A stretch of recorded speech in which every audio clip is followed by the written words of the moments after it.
إلى حضرة النبي المصطفى ومرتضى رسول الله صلى الله عليه وأصحابه وأزواجه وذريته وأهل بيته أجمعين الكرام ثم إلى روح مصطفى في هذا الكتاب الإمام الشيخ الدين أحمد بن حجر العسقلاني في كتاب صحيح العباد نسأل الله الكرامة والبركة والإزازة والسلامة بسند رحمة الله والكرامة بالواسطة هذا المدني الشيعي لهم الفاتحة. الحمد لله رب العالمين الرحمن الرحيم مالك يوم الدين إياك نعبد وإياك نستعين اهدنا الصراط المستقيم صراط الذين أنعمت عليهم غيرil maghdubi alaihim waladdallin. Takdir kitab kita masih halaman 26 yang meneruskan tentang kaifa haluka. Qala Syekh Mu'arif rahimakumullah wa nafa'ana bihi wa ulumihi wa bikum fi daraini amin maqal. Wa ma'al khalqi 'alan nasihah wa hiya du'a ila ma fihi shalih wa naha 'amma fihi al-fasad wa ma'ad dunya ay mata'aha al-daruri ay al-hajati lazamah allati la madfa'u biha wallahu a'lam bis-shawab. Tarjamatul lughah. Wa ma'al khalqi alam nasihah.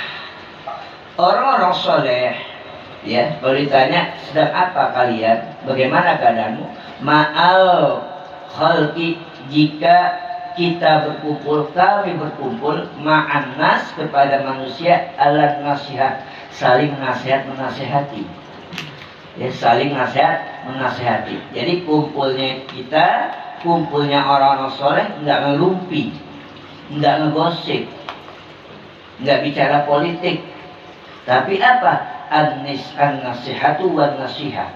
Ini ciri orang beriman. Illal ladzina amanu wa amilus solihati wa tawassaw bil haqqi wa tawassaw bis sabr. Saling nasihat nasihati.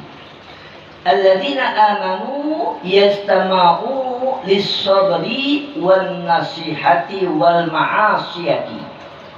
Dalam satu keterangan bahwasanya sesungguhnya orang-orang yang beriman, orang-orang yang soleh, berkumpulnya mereka saling memberikan nasihat, memberikan pandangan. Ini banyak dilakukan oleh orang-orang alim sampai sekarang. Orang-orang alim itu kalau misalnya futuh nggak turun, ya, yaitu anugerah rahmat nggak turun pada beliau. Tatkala ngajar nih orang alim, orang alim aja nih, butuh nggak turun, rahmat nggak turun pada dirinya, mampet dia baca, nggak bisa nerangin kitab, mampet, butuhnya nggak turun, ya, rahmatnya nggak turun. Dia datang tuh kepada orang yang soleh, dia datang kepada orang alim untuk apa? Silaturahim, kemudian dia minta nasihat. Nih orang-orang alim seperti itu, orang-orang soleh. Itu seluruh dunia orang-orang alim seperti itu. Orang Indonesia, salah satunya Al-Imam Syekh Muhammad bin Umar An-Nawawi Al-Bantani Al-Jawi. Kalau dia lagi nulis kitab, dia berhenti nih, ya, nggak turun tuh, apa namanya, putuh, nggak turun rahmat. Maka dia silaturahmi dengan Kiai Khalil, Syekh Khalil Bangkalan Madura. Bedanya silaturahim mereka dengan silaturahim kita berbeda. Kalau kita silaturahimnya dengan jasad, dengan badan. Tapi kalau Syekh Khalil, Syekh Nawawi Al-Bantani Al-Jawi, itu dia nggak pakai jasad, dia baca Fatihah. Dia sebutin ya summaila ruhi fil jasadi Syekh Khalil Bangkalan Madura Al-Huduri Al-Fatihah. Setelah dia Fatihah, hadir juga ruh dengan ruh bertemu. Di situ silaturahimnya. Para wali-wali silaturahimnya model begitu. Model kita udah bisa begitu. Hah? Udah bisa belum? Amalin. Ya, amalin. Jadi kalau kita lagi ini boleh diamalin ya nih. Misalnya kita lagi mentok banget, kayaknya hati kita lagi mentok, hati kita lagi gemet, hati kita lagi nggak bagus, hati kita lagi kacau, kusut, ya. ngapalin Quran gak masuk-masuk, ngapalin hadis gak mentok-mentok. Latihan guru kita meskipun masih hidup. Sumalaruhi fil jasadi fulan bin fulan, Al-Fatihah. Insya Allah kita akan terbayang tuh wajah guru kita, akan terbayang wajah guru kita. Nah itu akan turut tuh rahmat Allah, akan lancar kita baca Quran. Insya Allah. Ini ilmu, ini ilmu. Jadi kalau ente, kalau kita nih mentok ngapalin Quran kagak bisa baca Quran, entah salah mulu, baca hadis salah mulu, baca kitab apa lagi. Nah katanya ada tuh buat guru kita. Sumalaruhi fil jasadi fulan al-khuduri, hadirlah engkau bisyiril Fatihah. Itu insya Allah dengan akan terbayang tuh wajah guru kita. Kalau untuk yang masih hidup, sumalaruhi fil jasadi, yang masih hidup sumailaruhi fil jasadi. Kalau orang meninggal sumailaruh, kalau masih hidup sumailaruhi fil jasadi. Jadi dipanggil ruhnya, ruh guru kita dipanggil untuk hadir dalam diri kita. Insya Allah tuh Pak. Ya. Kalau orang-orang alim, orang-orang soleh, apabila futuhnya tidak turun, rahmat gak turun atas dirinya, maka dia hadir silaturahmi kepada orang alim lainnya, silaturahmi dengan orang alim lainnya. Di situ minta nasihat. Ini kalau orang alim dengan orang alim. Kalau model kita bukan orang alim, silaturahmi kita gimana? Dengan jasad kita. Saya main ke Pak Jumadi, saya main ke Pak Sutrisno, ulum jami'an dijam'i kepada jamaah kita silaturahmi di rumah. Untuk apa? Mencari rahmat Allah, mencari ilham. Di samping kita silaturahim ala jasadi, kita mencari pandangan-pandangan. Meskipun kita seorang alim, guru, ya, belum tentu Pak pemikiran kita melebihi daripada murid kita. Kadang-kadang murid kita, jamaah kita melebihi daripada kita. Betul nggak? Betul nggak? Itu manusia Pak. Ya kan? Kenapa? Laqad khalaqnal insana manu'ah. Kami ciptakan manusia dengan penuh kelemahan. Kami ciptakan manusia dengan penuh kelemahan. Tidak ada yang sempurna di antara satu dengan yang lainnya. Yang sempurna hanya baginda Rasulullah SAW. Makanya perlunya silaturahim, perlunya kita minta nasihat sesama kita. Kenapa? Masing-masing memiliki kelebihan dan masing-masing memiliki kekurangan. Di sini dijelaskan, wa yad'a ila ma fi shalih. Di dalam silaturahmi tersebut, di dalam nasihat tersebut, masing-masing mendoakan kebaikan. Masing-masing mendoakan kebaikan. Ya Allah biar berkah Pak Sudarman, ya Allah biar berkah Pak Sutrisno, ya Allah biar nambah rezekinya. Itu saling mendoakan. Ya kan? Insya kita datangnya silaturahmi ke Bang Ian di tempat ikan, sediain kopi. Saya bilang ya Allah biar berkah rezekinya. Tuh, begitu. Itu perlunya silaturahim. Makanya panjang silaturahim. Kalau kita ingin jauhkan daripada dunia, ingin jauhkan daripada bala akhirat, mau panjang umur, mau mudah rezeki, mau dimudahkan segala urusan kita, sambung silaturahmi. Insya ini kadang-kadang malas silaturahmi, betul. Silaturahmi malas, betul. Allahu Akbar. Ya. Balik pada pokok masalah. Wa naha amma fihi fasad. Dan di dalam silaturahmi tersebut saling mencegah dari perbuatan-perbuatan buruk. Enggak ngegosip, enggak bicarakan aib orang, enggak memandang kekayaan orang. Diusahakan perbuatan buruk agar hilang dari hatinya. Sebabnya futuh rahmat Allah akan turun kepada orang yang apabila hatinya bersih, hatinya suci, bersih dari memandang keburukan orang, dari melihat kejelekan orang, dari memandang dunia. Itu futuh akan turun, rahmat akan turun. Insya Allah. Ta'lim juga Pak punya pengaruh Pak. Ta'lim kalau tempatnya nggak turun rahmat, ya, tempatnya nggak turunin rahmat nih, nggak turun futuh, itu ngajar nggak enak Pak. Ngajar nih dan baca kita nggak bisa. Kenapa? Mentok mulu. Apa ya penjelasannya maksudnya? Tuh, artinya Futuh gak turun. Makanya ulama-ulama itu gak mau merubah tempat taklim. Kenapa? Futuhnya dia turun di situ. Insya saya ini taklim gak mau Pak berubah kemana-mana. Kenapa? Karena Futuhnya turun di sini. Nah, Futuh ini turun bapak-bapak Pak semua. Alhamdulillah. Kalau kita sadarin dapat kelebihan dalam perkara dunia bisa begini sih, itu dari Futuh. Dari Futuh kita tatkala taklim.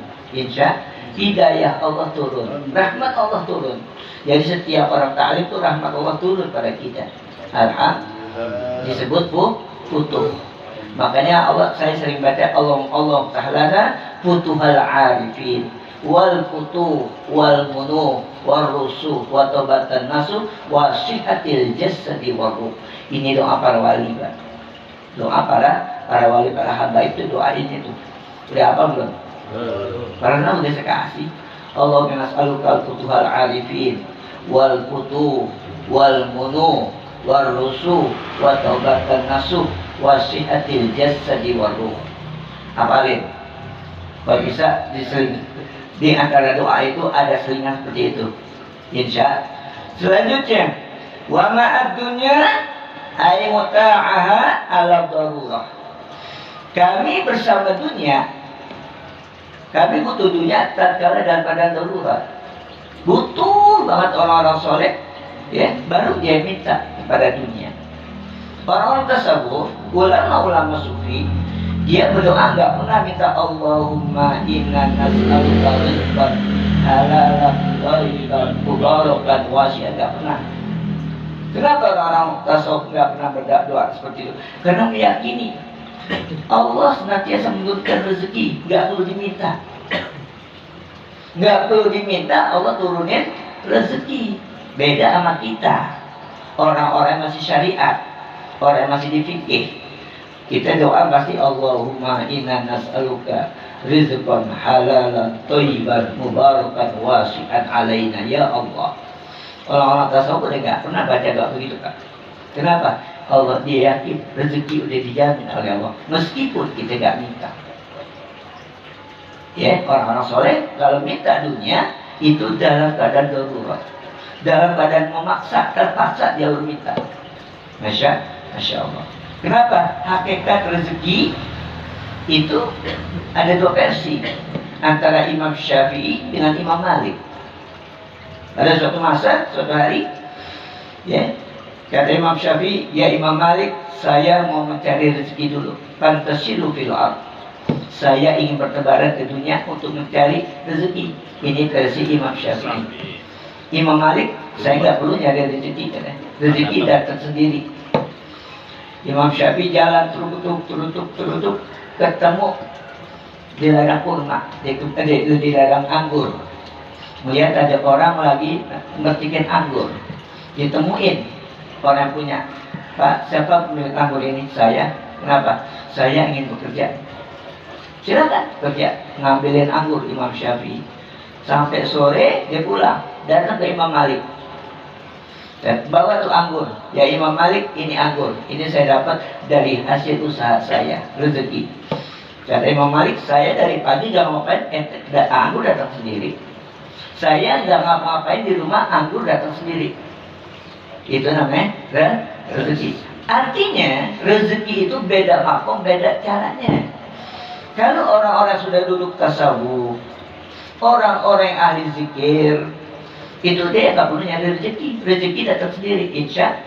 Tapi kalau model kita yang hatinya masih kotor, belum nyambung pada Allah, ya, masih maksiat, masih harus fantasilu fil ardh, harus masih putar barat di atas dunia mencari rezeki. Tapi kalau orang sudah makom, ahli-ahli sufi, ahli tasawuf, dia nggak perlu datang cari rezeki, dia datang sendiri rezeki. Kenapa? Fatastahu rizqahu naiban.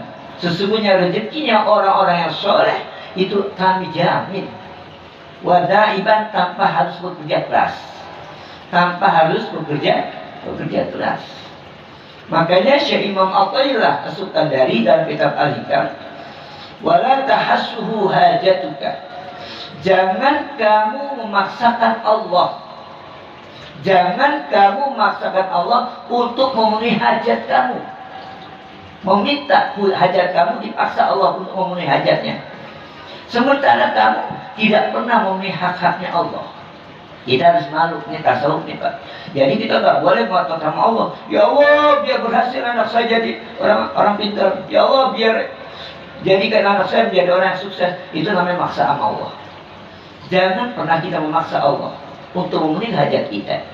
Tapi penuhilah hak-haknya Allah yang harus kita lakukan. Kadang-kadang kita minta doang sama Allah, tapi kita tidak pernah memenuhi haknya kita pada Allah. Betul nggak? Ibadah, sholat, ya, sholat kalau lagi ingat, ya, sholat ngantur waktunya.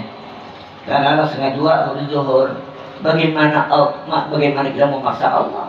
Kita harus malu pada Allah. Ayo, jadi dengan pagi ini mari kita rubah pola ibadah kita. Penuhi hak-haknya Allah, insya. Kemudian sambung silaturahim. Kalau lagi mentok, ya, otak kita lagi ini, hati kita gelisah, silaturahmi pada orang alim. Silaturahmi pada orang alim. Kemudian apa? Kita minta nasihat, minta pandangan. Insya Allah hati kita adem. Insya. Baginda Rasul SAW bersabda, "Man ja'a buyuta aliman." Barang siapa orang yang datang ke rumah orang alim, datang ke orang alim, fasaqtahu zunuban. Langkahnya doang itu udah diampuni dosa kita. Datang ke orang alim. Kita mau datang ke guru kita nih. Guru kita misalnya di Langka, guru kita di Cibinong. Datangnya doang, langkahnya doang udah menghapusi dosa kita. Niat mau ke rumah guru. Wa yanzuru wajhihi. Kemudian kita memandang wajah orang alim, memandang guru kita dengan penuh kegembiraan. Wajahu min saunid jannah, maka dia akan bisa mencium baunya surga. Baru mandang wajah orang alim. Wa ta'assuhu nisahihah. Kemudian setelah dia ketemu, dia berdialog, ngobrol. Minta nasihat pada guru kita. Fakallamu tasbihan. Maka selama kita berbicara dengan guru kita, itu dinilai sebagai tasbih pada Allah. Makanya yang pernah malas untuk berkunjung ke rumah guru-guru kita, insya wallahu a'lam. Qala Rasulullah maqdum ma qultu ana wan nabiyuna min qabli. La ilaha illallah.